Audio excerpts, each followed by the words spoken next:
What's up guys, in this quick video I'm going to show you how to set up PHP in Visual Studio Code. So there are two things you need to install. Let's go straight to the point. You have to go to the extension tab and search for an app called PHP IntelliFence. You have to look for it, and it's going to tell you to search for something called built-in PHP. That's the PHP language feature. You're going to disable it. First of all, if you don't disable this, it's not going to work. So after disabling the PHP language feature, you go back and search for the PHP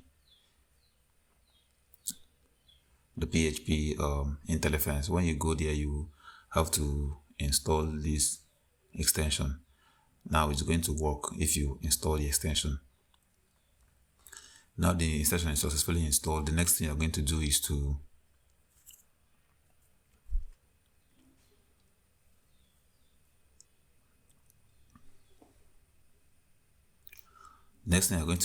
install PHP server. It will take some seconds.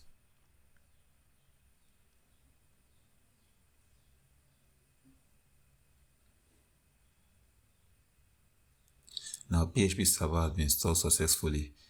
The next thing we're going to do here is to make this thing work. If you run your PHP server, it's not going to work. You can't have any PHP server. You have to install WAMP server for it to actually work. I'm going to put the link in the description. If you have 64-bit system, you install WAMP server for 64-bit. If you have 32-bit system, you install WAMP server for 32-bit.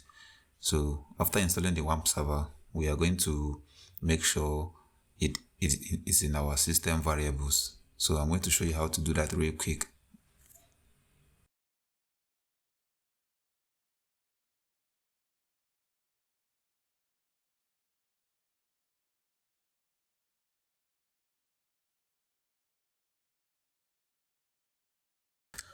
After installing the WAMP server, you go to the location where it's been installed. You go to WAMP, you go to the bin folder, and now go to PHP. You're going to see the PHP version listed. You have to pick the latest one, the latest version. In our case here, it is 2.0. You open the folder and you copy the path.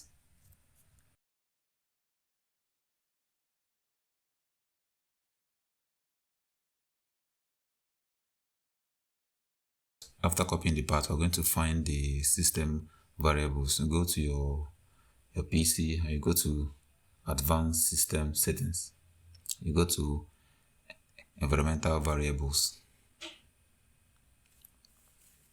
You're going to see System Variables below. What you're going to do is to navigate to Path and click on Edit. What you have to do here is to create a new path and paste the link, the path you copied. Hit OK and OK. Now we're going to test a simple PHP code which checks if email is working perfectly. So after doing all these steps, you have to reboot your Visual Studio Code software. And now we're going to test if everything works. We're going to use a PHP code that actually check if email is valid. I'm going to load the server. As you can see here, it works pretty well. This email address is valid.